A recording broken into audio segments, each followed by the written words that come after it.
네, 문막 지역 성도 여러분 안녕하십니까? 정말 부족한 사람을 초청해 주신 우리 지역장님이야 모든 성도님들께 감사를 좀 드리는데요. 문막 지역이 제가 강원도 태백이 고향이기 때문에 좀 아는 분들이 계실 줄 알았는데 정말 딱 세 분 정도 계신 것 같습니다. 이 최중원 목사님은 제가 의정부 교회에 있을 때 그때 알았던 우리 목사님이라서 정말 반갑고요. 특별히 이곳에서 서중환 앞에 대선배 목사님이신 우리 명덕초 목사님 또 네 분을 뵙게 되니까 너무너무 반갑습니다. 또 우리 설악교회 우리 김영희 집사님 또 이렇게 이 자리에서 뵙게 돼서 참 반갑고요. 그 외에 더 아시는 분이 계시지 않는 것 같아서 참 강원도 고향인데 좀 낯설기도 합니다. 제가 올해 6월부터 장막붕예를 3번을 하게 됐는데요. 6월 중순에는 호남 앞에서 이제 장막붕예를 했고요. 그리고 8월에는 경북 북부 지역 성도님들과 더불어서 장막붕예를 했습니다. 그리고 이번이 3번째인데 주제가 다 달랐습니다. 호남에서는 오순절을 꿈꾸며라고 하는 주제로 했고, 영주에서는 그런즉 이제 깨어 있으라 다 되었다라고 하는 재림 준비라고 하는 그 주제로 했고, 이곳에서는 이제 내가 경험한 진리의 복속들이라고 하는 주제로 하는데, 제가 가장 좋아하는 주제가 어떤 주제인가 하면 이 주제입니다. 제가 경험하고 또 체험했던 그런 여러 가지 진리의 말씀들을 간증을 통해서 여러분들에게 4번에 걸쳐서 말씀을 드릴 텐데요. 특별히 이번 집회를 통해서 정말 여러분들의 마음속에 신앙 부흥과 영적 각성의 큰 기회가 될 수 있는 그런 특별한 시간이 될 수 있기를 간절히 바라겠습니다. 대부분 한 50분 정도 시간인데요. 하여튼 좀 이야기 내용이 많기 때문에 바로 좀 한번 들어가 보도록 하겠습니다. 이 출애굽기와 민수기, 신명기라고 하는 책을 보면 애굽을 탈출한 이스라엘 백성들이 홍해를 건넌 후에 바로 가나안으로 들어가지 않고 하나님께서 어디로 그들을 인도하는가 하면 광야로 인도하셨다고 합니다. 즉 그들이 가나안으로 가는 과정에서 이 광야라고 하는 것을 거쳐갖고 어디로 가는가 하면 가나안으로 들어가도록 계획을 하셨다고 하는 것입니다. 그래서 이 홍해하고 가나안 사이에는 뭐가 있다? 광야가 있다고 하는 것입니다. 이 광야라고 하는 곳은 쉽게 말하면 어떤 곳인가 하면 사람이 살 수 없는 곳입니다. 스스로의 힘으로는 생존이 불가능한, 어떻게 본다 그러면 하나부터 10까지 수만 가지의 문제투성이로 가득 찬 공간이 바로 어디인가 하면 광야입니다. 그런데 왜 하나님이 우리를 가나안으로 바로 들어가게 하지 않고 이 광야라고 하는 장소를 거쳐서 가나안으로 들어가게 하셨을까? 우리 한번 생각해 봐야겠죠. 신명기 8장 2절에 보면 이 모세는 이 광야 생활의 결론 같은 이야기를 쭉 8장에 쭉 적고 있는데, 그 이야기의 서두에 이런 이야기를 합니다. 내 하나님 여호와께서 이 40년 동안에 내게 광야 길을 걷게 하신 것을 기억하라 하면서 이런 긴 세월 동안 이 광야란 장소에 이스라엘 백성들을 머물게 하신 이유가 뭔가 하면, 첫 번째는 너를 낮추시고 그 다음에 너를 시험하사라고 하는 거예요. 시험하사. 내 마음이 어떠한지, 너가 그 명령을 지키는지 아닌지를 시험하려고 하셨다고 하는 것입니다. 즉 시험이 목적이었어요. 시험이. 근데 그 시험은 무엇을 알아보기 위한 시험이었는가? 3절에 보면 이런 말씀이 나옵니다. 한번 읽어볼까요? 신명기 8장 3절 말씀은 시작.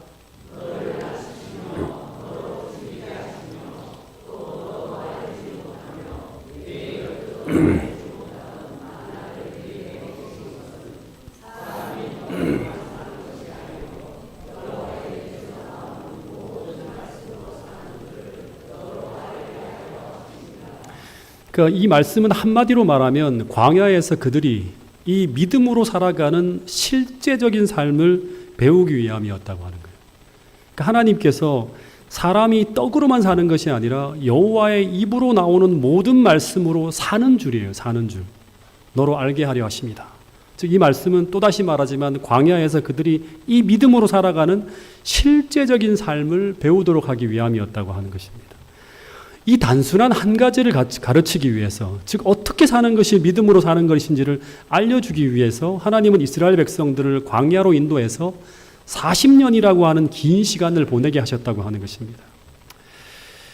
사실 우리가 평생을 그리스도인으로 살아도 죽을 때까지 사람이 떡으로만 사는 것이 아니라 이 하나님 말씀으로 산다고 하는 이 원칙을 믿지 못하고 죽을 수도 있을까요? 그럴 수도 있다고 하는 것입니다. 심지어 그것을 믿고 있다고 공언하는 사람들도 평생 떡을 의지해 살지 하나님을 의지해 살아가는 사람들이 아닐 수도 있다고 하는 것입니다.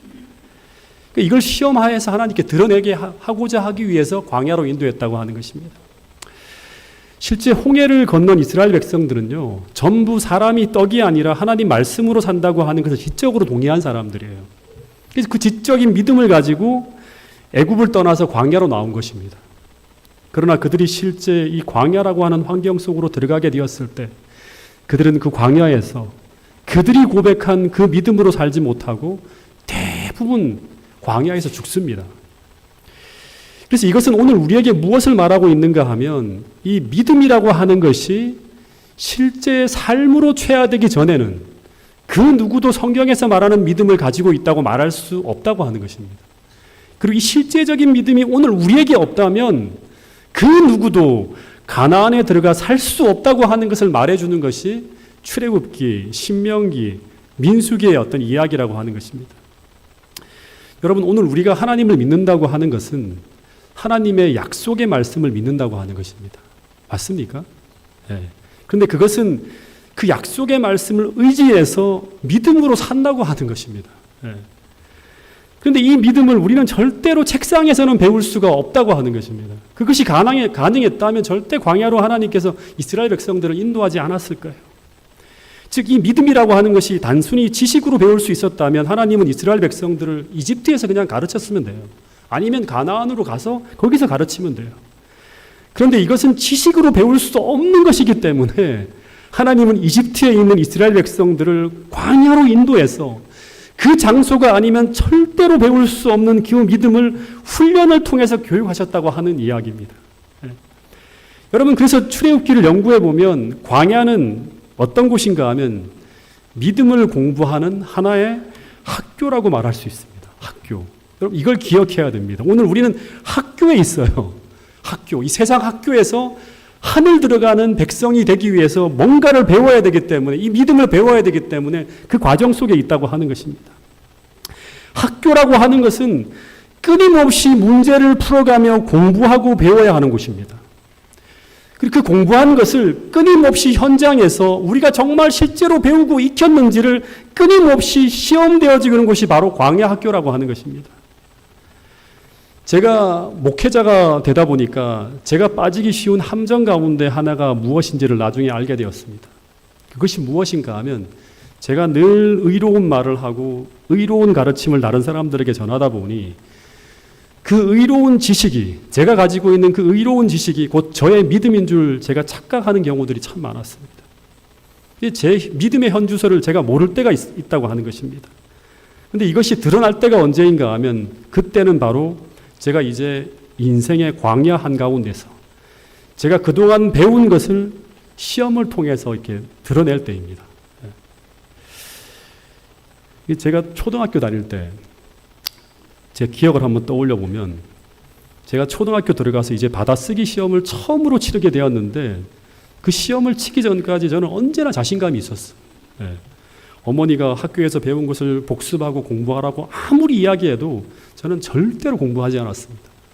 그냥 만점을 바로 받을 것 같아요. 제가 다 알고 있는 것 같아요. 선생님들이 막 이렇게 가르치면 다 머릿속에 들어오는 것 같았어요. 그리고 우리 형님들이 워낙에 공부를 잘했어요. 강원도 태백에서. 뭐 형님들이 다 만점을 받아오고 하니까 저도 뭐 그 동생인데 그런 생각을 가지고 뭐 공부 안 해도 된다고 하면서 맨날 뛰어놀았습니다. 지금도 기억하는데 학교에 들어가서 첫 번째 시험으로 받아쓰기 시험을 쳤는데요. 제가 100점 만점에 10문제를 쳤는데 100점 만점에 몇 점을 받았을까요? 빵점이면 좀 심하고요. 이거 제 성적표는 아닌데 이런 성적표가 있어 제가 인터넷에서 따왔는데 10점이었습니다. 네. 이때 어머니는 이 성적표를 받아보시고 심지어 어떤 생각까지 하셨는가 하면 제가 아버지 나이 45, 어머니 나이 38에 제가 태어나서 집안 형제들 중에서 너무나 나이가 많이 들어서 애를 낳아서 제가 막내거든요. 5남매 중에서. 좀 모자란 녀석이 태어난 것이 아닌가 하는 생각이 들 정도로 제 성적을 보고 충격을 받았다고 하는 이야기를 들었습니다. 근데 만약 이런 시험이 없었다면 저는 어떻게 살았을까요? 저는 저의 실력에 대한 진짜 모습을 모르고 살았겠죠. 다시 말해 자신만만한 자신의 느낌이고 자신의 실력인 줄 착각하며 살았을 것이라고 하는 것입니다. 근데 이것은 신앙에 있어서도 마찬가지라고 하는 거예요. 우리는 우리의 신앙의 참모습이 어떤 모습인지 정확히 모르고 살 때가 너무나 많다고 하는 것입니다. 우리는 우리가 말하는 그 고백이나 혹은 내 신앙의 열정이나 내 느낌이 우리는 우리의 신앙인 줄 착각하며 살 때가 있다고 하는 것입니다. 실제 이스라엘 백성들도 홍해를 건넌 후에 그들이 모세의 노래와 어린 양의 노래를 부를 때 그들은 그 환희에 찬 노래가 그들의 믿음이고 그들의 신앙인 줄 알았어요. 그러나 이제 광야로 들어가서 물이 떨어지고 양식이 떨어지는 그 시험이 닥쳐올 때 그때 그들은 그 시험을 통해 드러나는 그 모습을 보면서 그들이 보지 못한 모습을 막 보게 되는 것입니다. 여러분, 그래서 우리가 하나님이 우리에게 허락하신 그 여러 가지 시험들을 치고 나면 우리는 그동안 우리가 잘 몰랐던 부분에서 우리의 부족한 모습들을 끝없이 발견하게 됩니다. 그리고 그 시험 속에서 우리는 우리가 무엇이 부족하고 무엇이 문제인지를 끊임없이 알게 되면서 그 다음 하나님은 그것을 볼 때 우리를 어떻게 하시는가? 하나님은 끊임없이 그 연약한 모습을 보게 하심으로 말미암아 하나님을 다시금 의지하게 하고 우리로 하여금 겸손하게 하고 개혁하고 변화하고 성숙하도록 끊임없이 우리를 도우신다고 하는 것입니다. 이런 말이 있더라고요.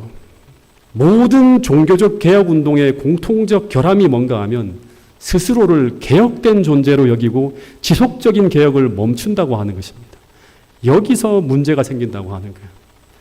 여러분, 그래서 제가 제일 경계하는 사람들이 어떤 사람들인가? 저도 스스로를 경계하는데요. 제 모습을 보면서 마치 모든 것을 다 알고 있는 양 생각하는 사람, 혹은 스스로 완전하다고 스스로 완전히 성화되었다고 말하고 행동하는 사람, 내가 완성된 빛을 받았다고 말하는 사람, 더 이상 다른 사람을 통해 배우려고 하지 않는 교만한 사람, 이런 사람들은 정말 위험한 사람들입니다. 왜냐하면 이런 완전한 사람은 예수님 외에 하늘나라에 도착하기 전까지는 존재하지 않습니다. 우리는 죽을 때까지 주님을 바라보며 더 나가야 되고 더 성장해야 되고 더 전진해야 할 지점이 언제나 존재한다고 하는 사실을 우리 모두가 깨달을 수 있게 되기를 간절히 바라겠습니다. 그래서 이 시험은 계속 우리를 하나님을 의지해야 될 겸손한 존재라고 하는 것을 알게 하고 부족한 점을 보게 해서 끊임없이 은혜 받는 자리로 우리를 하여금 나아가게 한다고 하는 사실입니다. 이것이 바로 믿음 있는 사람, 겸손한 사람이 경험하게 되는 축복이라고 하는 것입니다. 그러면 이제 정말 중요한 것은 이 시험을 치르고 난 후에 그 쓰라린 성적표를 보면서 이제 어떻게 해야 될까 하는 거예요. 실패하고 넘어지고 쓰러지는 것은 문제이긴 한데 우리는 죄인이기 때문에 넘어집니다. 제가 볼 때 이것도 문제지만 그러나 큰 문제는 아니라고 봅니다. 왜냐하면 우리는 다 부족하기 때문입니다. 근데 그 다음 넘어지고 쓰러진 다음에 그 다음에 이제 우리가 어떻게 해야 되는가? 이건 정말 중요한 일입니다. 공부 잘하는 사람은 틀린 문제를 확인하면서 틀린 부분을 다시금 공부해서 두 번 다시 같은 시험에서 실패하지 않도록 대비합니다. 이것을 목적으로 시험을 치는 것이고 이것을 목적으로 하나님은 우리에게 시험을 허락하시는 거예요. 이게 시험을 치는 목적이에요. 그래서 시험을 치르고 난 후에 광야의 무리들은 보이지 않게 두 무리로 나눠집니다. 오늘 우리도 마찬가지예요. 우리는 광야를 지나가고 있거든요. 첫 번째 한 부류의 사람들은 그 시험을 치면서 계속 스스로의 부족을 보면서 그 부족을 인정하고 하나님께 더 가까이 나가는 거예요. 그러면서 하나님이 주시는 은혜와 도움으로 변화를 경험하는 사람들이 첫 번째 무리예요. 이 사람들이 누군가 하면 갈렙과 여호수아 같은 사람이죠. 이들은 끊임없이 믿음으로 성장하는 사람이에요. 이들을 오늘날로 말하면 계속 이른비 성경을 경험하며 알곡으로 준비되어져 가는 사람들이에요. 마지막 최종적인 시험을 통과해서 가나안으로 들어갑니다. 성경에 등장하는 베드로나 12제자들은 전부 이런 사람들이에요. 쓰러지고 넘어지면서도 계속 그 실패가 그들을 파멸시키는 것이 아니라 그 실패를 통해 성장해 나가는 사람이에요. 반면 또 한 부류의 사람들은 시험을 통해 드러난 그 부족을 보면서도 그 부족을 인정하지 않고 그 부족의 모든 원인을 다른 사람과 환경의 탓으로 돌리면서 원망과 비난으로 일관하는 사람들이, 이들이 바로 광야에 나온 대부분의 이스라엘 백성들의 실패한 모습이라고 하네요. 이 모습은 그들 안에 믿음이 없다고 하는 걸 증명하는 거죠. 예수님이 없다고 하는 걸 증명하는 것입니다. 이런 태도로 신앙하는 사람은 절대 신앙의 성숙을 경험할 수가 없습니다. 왜냐하면 이런 사람들은 이 시험을 통해 하나님께서 그들의 부족한 모습을 끊임없이 보여줘도 그들은 그 부족의 모습을 고치지 않고 그대로 둔 채 살아갑니다.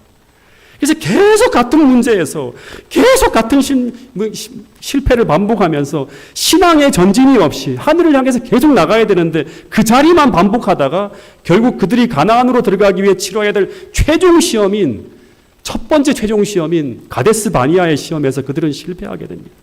전부 가나안에 입성하지 못하면 광야에서 전부 죽음을 맞이한다고 하는 것입니다. 그러나 믿음이 있는 사람은 실패와 문제의 어려움이 끝없이 우리 삶에 찾아오지만 믿음의 사람은 계속 그 시련과 실패와 문제와 그 시련의 그 바람을 타고 계속 하늘을 향해 성장한다고 하는 것입니다. 그래서 이 말씀이 바로 이 말씀이구나 하는 생각을 하게 되었습니다. 잠언 24장 16절 말씀입니다. 같이 한번 읽어보겠습니다. 시작.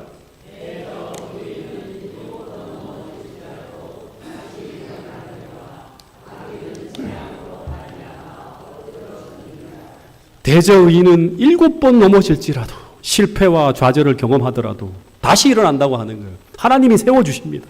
실패를 배우면서 성장한다고 하는 거예요. 이 말은요. 그 자리에서 넘어지기만 일어나기만 하는 게 아니라 그러나 악인은 재앙으로 말미암아 엎드려진다고 하는 것입니다. 지금부터 하는 말씀들은 정말 중요한 말씀들인데요. 광야에서 1년 3개월의 시간 동안 이런 배움의 과정을 쫙 지나다가 코스웍을 한 거예요. 드디어 민수기 13장에 보면 애굽을 떠난 지 1년 3개월 만에 가나안이 코앞에 보이는 가데스 바니아에서 이들이 가나안으로 들어가기 직전 최종적인 시험을 치르는 장소에 도착합니다. 이 시험을 통과하면 바로 가는 거예요. 1년 3개월에 끝나는 거예요. 광야 생활이. 그래서 가데스 바니아 직전까지 치렀던 시험은 어쩌면 모의고사고요. 가데스 바니아에서 치르는 시험은 이제 가나안에 들어가기 위해서 마지막으로 치르는 이 믿음을 가져야지만 들어가서 가나안 족속을 정복할 수 있는 거예요. 믿음으로 정복할 수 있기 때문에. 최종 당락을 결정하는 시험이었어요. 그러니까 일종의 조자심판 같은 것이죠. 근데 시험의 내용을 잠깐 보면 민수기 13장에 보면 이렇게 시작합니다. 1절에 보면 하나님께서 이 가나안을 정탐하라고 하는 명령에서부터 시작되어지는 것처럼 보입니다. 근데 제가 이것만 보고 제가 이 말씀 보면서 계속 신명기를 같이 비교해 보면서 이렇게 성경을 보게 됐는데 제가 깜짝 놀란 부분이 있어요. 여기서는 여호와께서 모세에게 말씀하여 이르시되 가나안을 정탐하라고 하는 지시가 내려진 것처럼 보입니다. 근데 모세가 40년의 광야 생활을 회고하고 난 후에 신명기의 기록을 보면 1장에 제일 먼저 이 부분에 대한 걸 회고하는 부분이 나옵니다. 거기 보면 이런 말이 나옵니다. 가데스 바니아에 이른 때, 가데스 바니아에 이른 때 내가 너희에게 이르기를 여호와께서 너희에게 이르신 대로 올라가서 차지하라. 두려워하지 말라. 주저하지 말라. 한즉. 다시 말하면 광야를 정탐하라고 하는 이 명령은 하나님이 내린 명령이 아니었어요. 원래는 어떻게 알아? 정탐을 하는 것이 아니라 주저하지 말고 그냥 전지하는 거예요. 가데스 바니아에 이른 때. 이것이 하나님의 명령이었어요. 근데 22절에 보면 이때 어떻게 하는가 이스라엘 백성들이 다 내 앞으로 나와 말하기를 우리가 사람을 우리보다 먼저 보내어 우리를 위하여 그 땅을 정탐하자고 하면서 이스라엘 백성들이 제안하는 걸 보게 됩니다. 근데 제가 이 두 가지가 다르니까 부조화 선지자를 다시 한번 살펴봤어요. 387페이지에 보면 어떤 말씀이 나오는가 하면 히브리인들이 호렙산을 떠난 지 시내산을 떠난 지 11일 만에 약속의 땅 변경에서 멀지 않은 바란 광야에 있는 가데스에 진을 쳤는데 근데 여기서 이스라엘 백성들이 정탐꾼을 보내어 그 땅을 탐지하자고 제의했다고 하는 것입니다. 이 제의를 받아서 백성들이 그냥 가는 게 아니라 먼저 정탐하자고 하는 제의를 했고 이 제의를 받아서 모세는 곧 이 문제를 여호와 앞에 제출하여서 하나님의 허락을 받았다고 하는 얘기가 나옵니다. 다시 말하면 신명기의 본문을 보면 하나님은 이스라엘 백성들이 멈추어서 정탐을 지시한 것이 아니라 바로 가나안 정보를 위해 두려워하지 말고 주저하지 말고 멈추지 말고 계속 전진해서 가나안을 정복하는 것이 하나님의 뜻이었어요. 근데 왜 그들이 주저하지 말고 계속 전진해야 되는가? 정탐을 해야 되잖아요. 왜 정탐을 하지 말고 계속 먼저 그냥 가라고 하는가? 그 이유가 다음 구절에 나와요. 신명기 1장 30절부터 33절에 보면 그 이유는 가나안 정탐은 이미 끝났기 때문이라고 하는 거예요. 누가 끝냈는가?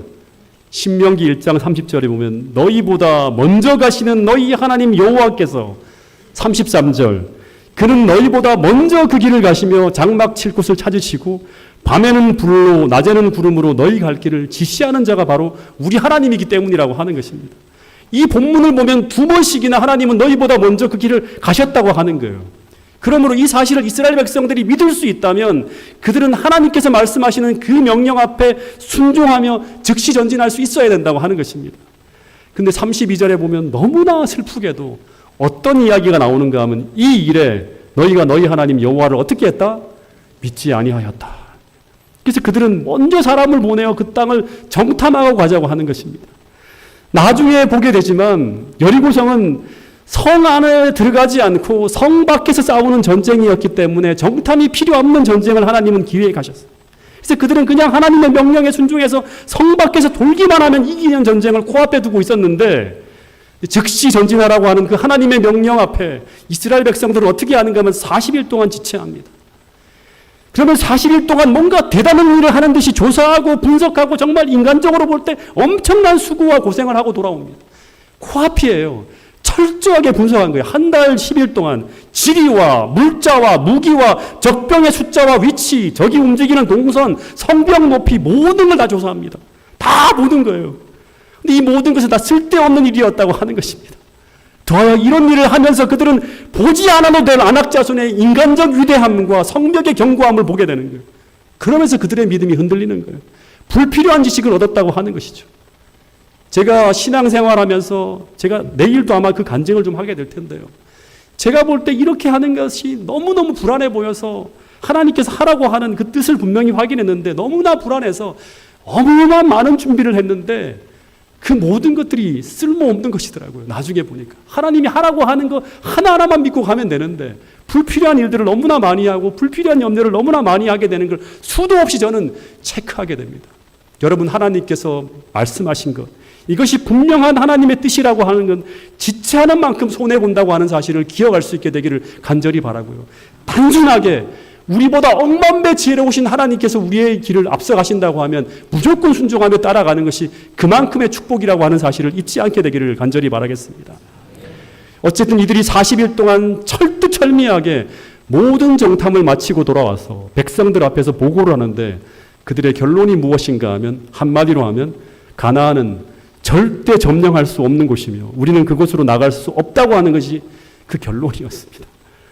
이스라엘 대표들이 그 이유가 뭐냐고 물었죠. 그 이유가 뭐냐 그러면 성벽이 너무 견고해. 그 성을 지키는 사람들이 강하고 신장이 장대하기 때문이라고 하는 이런 결론을 내려놓습니다.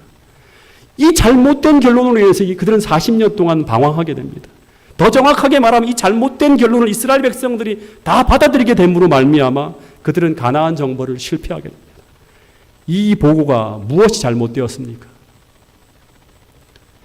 바로 1년 3개월 전에 가나안 군대보다 훨씬 더 강력한 애굽의 군대를 홍해에 수장시키신 하나님, 광야에서 물을 주시고 하늘에서 만나를 내려주신 그 하나님을 그들이 1년 3개월 동안 다 보고 경험했음에도 불구하고 그들은 하나님께서 마치 아무것도 그동안 하지 않은 양 이야기를 하고 있다고 하는 것입니다.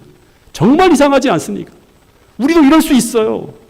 지금 이 순간에도 그들에게 그늘을 던지시며 그들과 함께 이 가데스 바네아에 머물며 그들 가운데 계신 그 하나님을 그들이 다 보고 느끼고 있으면서도 그들은 마치 하나님이 없는 양 울고 있다고 하는 것입니다. 마치 하나님께서 한순간도 그들을 돌봐주지 않고 그들을 방치한 양 울고 있었다고 하는 것입니다.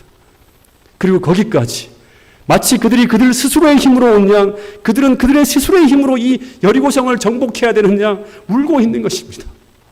너무나 놀랍죠.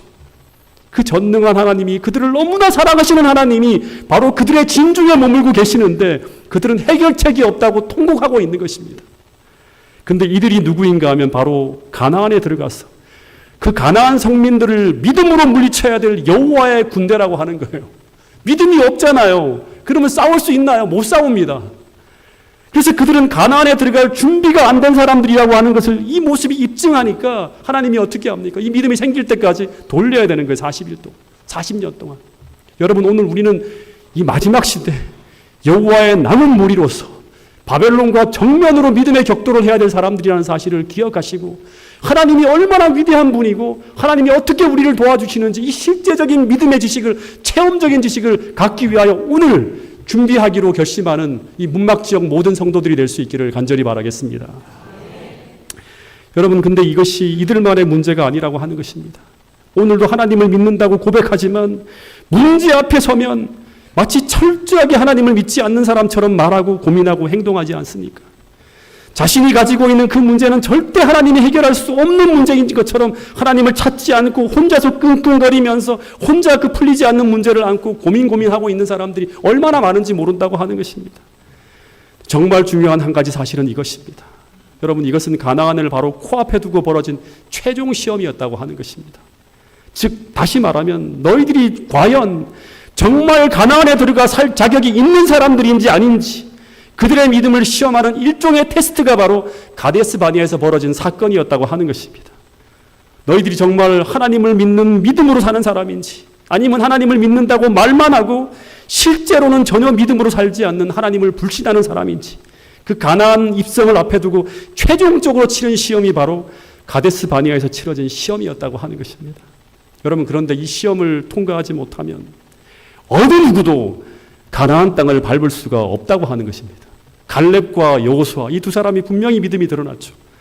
이 두 사람만이 가나안으로 들어갔다고 하는 것입니다.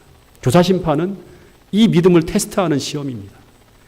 여러분, 그래서 오늘 우리가 매 삶에 벌어지는 문제마다 하나님을 더하지 못하고 철저하게 하나님을 믿지 않는 사람처럼 말하고 생각하고 판단하고 늘 믿음 없는 선택만을 하며 살아간다면 그 사람은 아무리 입으로는 내가 예수를 믿는 사람이라 할지라도 그 삶은 하나님을 의지하는 믿음이 없다고 하는 것을 증거하고 있다고 하는 사실을 기억할 수 있기를 간절히 바라겠습니다.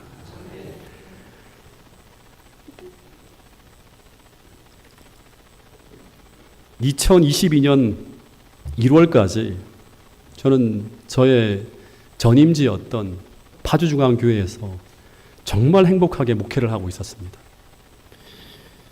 그러다가 제가 2022년 초에 1월 달이죠. 태능교회로 인사발령을 받았을 때 많은 사람들이 제게 축하 전화를 주었는데, 근데 저는 완전히 행복을 잃어버리고요. 1월, 2월, 3월까지 거의 지옥을 경험하고 있었습니다. 발령을 받는 순간부터 감당이 안 되어서 그때부터 먼저 식욕을 잃고요.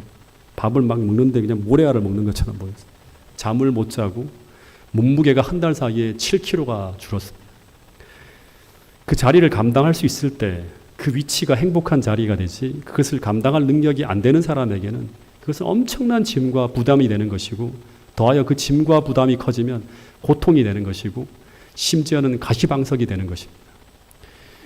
제가 당시에 16년 차 목회자였는데요. 우리 명덕천 목사님이 인사 총무부장이셨기 때문에 서종환 앞에 현황을 잘 아시는데, 서종환 앞에 목회자 현황을 보면 서종환 앞에 목회자가 지금 222명이고요. 올해가 제가 18년 차인데 목회자 순번이 있어요. 목번이라고 하는데 전체 목회자 중에서 제가 127번째로 2년 전에는 20여 분이 은퇴했기 때문에 150번대 정도 되었습니다. 그러니까 제 위로 150명이 넘는 선배들이 있는 것입니다. 저는 중간보다도 더 아래 사람이에요. 연차로 따지면. 태능교회는 보통 30년 차 이상의 목사님들이 부임하던 곳이었는데 연차가 내려가도 밑으로 한참 내려간 것입니다. 그리고 제가 부임하는 곳에 있는 부목사님이 저보다 연차가 2년 아래 14년 차 목사님이었습니다. 신학생 때 같이 학교를 다니고요. 인턴과 인준의 과정을 같이 공부하며 훈련받던 동료가 제 부목사로 있는 것입니다. 더하여 당시 부목사님들과 함께 이렇게 목회를 제가 해야 되는데, 이를 지도해야 되는데 한 번도 저는 부목사님들과 함께 목회해 본 적이 없는 사람입니다. 그리고 저 혼자 단독 목회만 계속했지 부목사가 있는 곳에 어떻게 해야 될지를 모르는 사람이에요. 근데 제가 부목사가 3명이나 있는 곳에 바로 밑에 부목사님이 저와 거의 연차가 동등한 목회자인데, 근데 아무것도 모르는 제가 이들을 이끌고 이들을 지도하며 이들을 성장시켜야 되는데 이들보다 나은 것이 하나도 없는 거예요. 더하여 목회 경험이라고는 단 3곳, 원당교회에서 3년, 동작중앙교회에서 9년, 파주교회에서 3년, 이것이 전부였고 교인 수도 100명 정도인 교회만 섬겼지 그 이상의 교회를 섬겨본 적이 없는 사람입니다. 근데 갑자기 교인 수가 거의 4-5배나 되는 교회로 인사 발령이 난 것입니다. 기여가 1단계, 2단계가 아니라 4단계, 5단계가 올라가는 거예요. 더하여 저의 설교를 들어보신 분들이 있을지 모르겠지만 저는 극히 내성적이에요.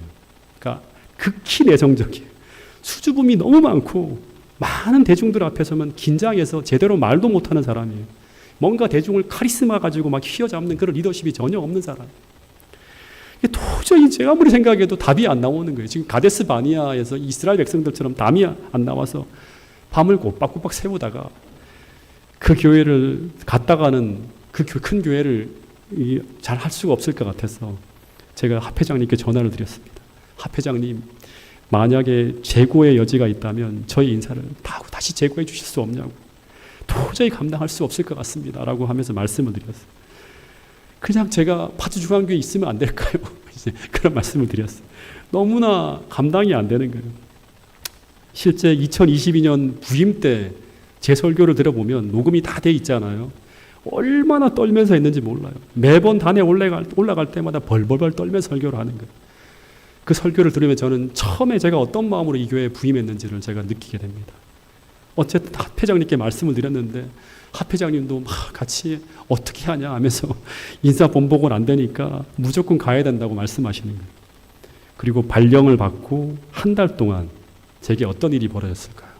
이게 사람이 보낸 걸까요? 하나님이 하셨다고 하면 뭔가 이유가 있을 것이고 그거를 찾기 위해서 제가 일생일대 가장 간절하게 가장 많은 시간을 기도하며 1달여 시간을 보냅니다. 아침마다 시편 121편과 야고보서 1장을 또 읽고 또 읽으면서 이 말씀이 나에게 이루어지게 해달라고 기도했고 더하여 당시 제가 어떻게 이 말씀을 보았는가 하면 온 성경을 다 뒤집니다.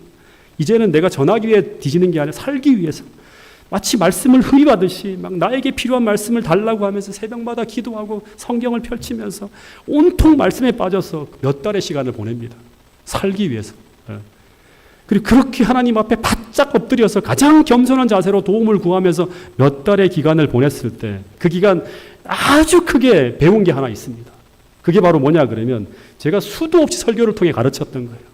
그게 바로 뭔가 하면 그리스도인은 무엇으로 사는가 하는 것입니다. 수도 없이 제가 설교를 전했는데 답이 너무나 선명하게 가슴속에 확 박히는 거예요. 그것은 바로 그리스도인은 무엇으로 산다? 하나님을 믿는 믿음으로 산다고 하는 거예요. 근데 믿음으로 산다고 하는 것은 무엇인가?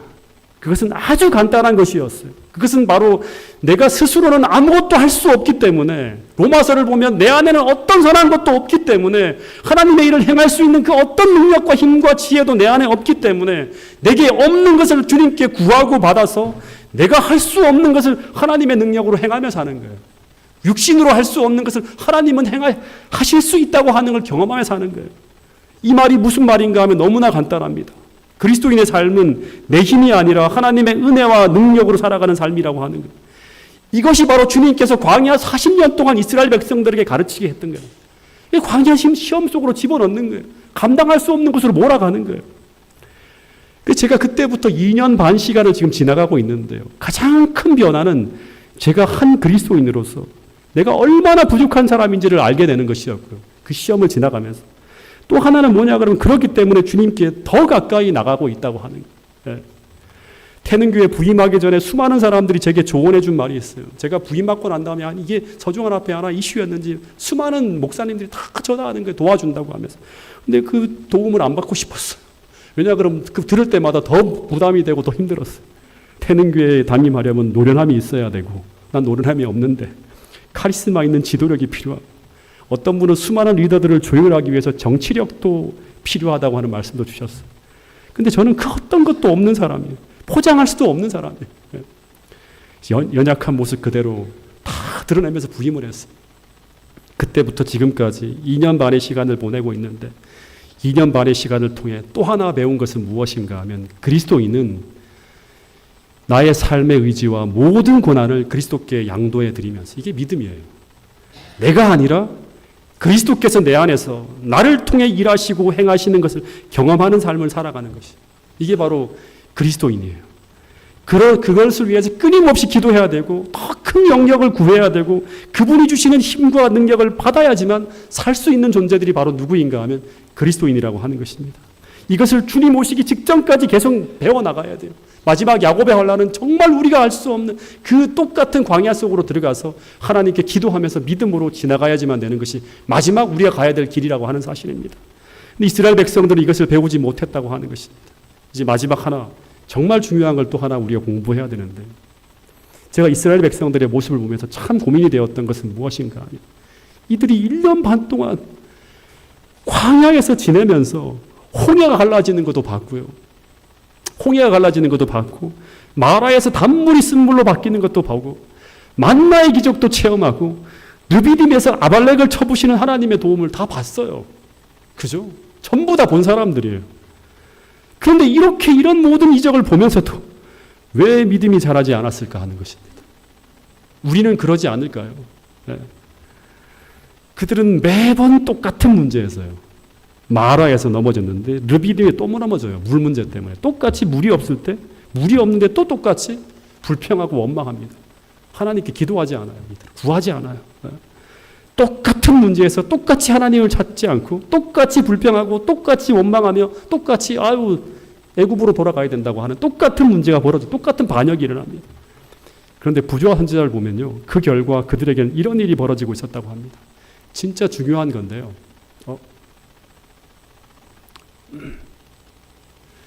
292페이지에 보면요, 가나안 땅으로 가는 도중에 장애를 만날 때마다요, 이들이 믿음으로 사는데 지속적으로 실패함으로 그 결과 어떤 일이 벌어지는가 하면 그 실패는 그들로 하여금 지속적인 믿음과 용기를 잃게 만들었다고 합니다. 더 믿음이 약해지고 더 믿음이 약해지고 더 믿음이 약해지는 거예요. 네. 마찬가지로 오늘 우리가 교회를 다니지만 매번 똑같은 유혹 앞에 매번 똑같이 쓰러지고 똑같은 문제 앞에 한치의 성장도 전진도 없이 매번 똑같은 모습으로 쓰러지는 이런 모습으로 살아간다면 우리는 이스라엘 백성들의 전체를 밟을 수 있다고 하는 것을 기억해야 됩니다. 여러분, 하나님은 여러분을 도우실 수 있습니다. 여러분 곁에서 하나님은 무엇도 할 수 있는 분이에요. 그 믿음을 가지고 맞서야 돼요. 승리해야 돼요. 계시록 2장 3장에 보면 이기는 자에게는 말씀이 나오잖아요. 이길 수 있는 능력을 주실 수 있다고 하는 거거든요. 부조와 선지자 292페이지에 보면 또 이런 말씀이 있습니다. 참 이 말씀은 감동이죠. 만일 그들이 궁핍한 중에서 그분께 부르짖으면 그분께서는 계속 그들에게 당신의 사랑과 돌보심의 증거를 나타내실 것이었다. 예. 광야에서 하나님께서 그토록 가르치고 싶어 했던 것이 바로 뭔가 하면 실제적인 현장에서 이루어지는 믿음의 삶이라고 하는 거예요. 실제적인 현장에서. 그것이 무엇인가 하면 그것은 바로 그들이 궁핍한 중에서도 그분께 부르짖으면 그분께서 계속 그들에게 당신의 사랑과 돌보심의 증거를 나타낼 것이라는 믿음이었다고 하는 것이에요. 비록 힘든 광야길을 걸어가고 있지만 그들을 보살피는 하나님의 실제적인 도움을 매번 경험하며 배우게 되는 믿음, 이것이 바로 진짜 믿음. 모세는요, 끊임없이 이 부조와 선지자에 보면 물이 떨어질 때마다 이스라엘 백성들은 불평하고 있지만 모세는 기도했어요. 무릎 꿇고 궁핍한 중에도 부르짖는 거예요. 계속 믿음으로 승리하는 삶을 살아가는 거예요. 그래서 모세가 홍해를 건널 때 모세의 모습과요, 마지막 이 가나안 병전에서 동편에서 그가 신명기를 쓸 때 모세는 완전히 다른 사람이었어요. 성장한 사람이었다고 하는 거예요. 여러분, 매번 이 믿음의 도전에 실패하면 우리의 믿음은 자랄 수 없을 뿐만 아니라 오히려 계속 더 약해진다고 하는 사실을 기억할 수 있게 되기를 간절히 바라겠습니다. 이런 거듭되는 믿음의 실패가 바로 이스라엘 백성으로 하여금 반드시 실패하지 말아야 될 그 지점, 가데스 바니아에서 결정적 실패를 만들었다고 부조와 선지자는 적고 있습니다. 여러분, 믿음으로 산다고 하는 것은 모든 상황에 하나님을 더하여 생각하는 것입니다. 그래서 우리의 문제는 안악자손이나 네피림이 아니라 문제는 내게 몰려오는 이 수많은 문제 앞에 내가 하나님을 더할 수 있는 믿음이 있는가 없는가의 문제라고 하는 사실을 기억할 수 있게 되기를 간절히 바라겠습니다. 그 어떤 난관 앞에서도, 그 어떤 환경 앞에서도 물러서지 않는 사람, 내 모든 삶의 문제에 하나님을 더함으로 어떤 싸움에서 승리할 수 있는 믿음의 사람이 되게 해달라고 여러분 날마다 기도할 수 있게 되기를 간절히 바라겠습니다. 하나님은 감당할 만큼의 시험을 주시고요. 그 모든 문제 앞에 승리의 답과 시험 앞에 피할 길을 다 내시면서 하나님께서 우리를 인도하신다고 하는 사실입니다. 그 모든 문제에 예수님이 솔루션을 가지고 우리에게 다가오신다고 하는 사실을 잊지 마시고 매 순간마다 믿음으로 승리함으로 말미암아 이 성경 말씀이 오늘 여러분의 인생에, 여러분의 현재의 삶에 점검되어지고 또 체크되어지는 말씀이 될 수 있기를 간절히 바라겠습니다. 마지막 말씀입니다. 고린도후서 13장 5절 말씀 읽어보겠습니다. 시작.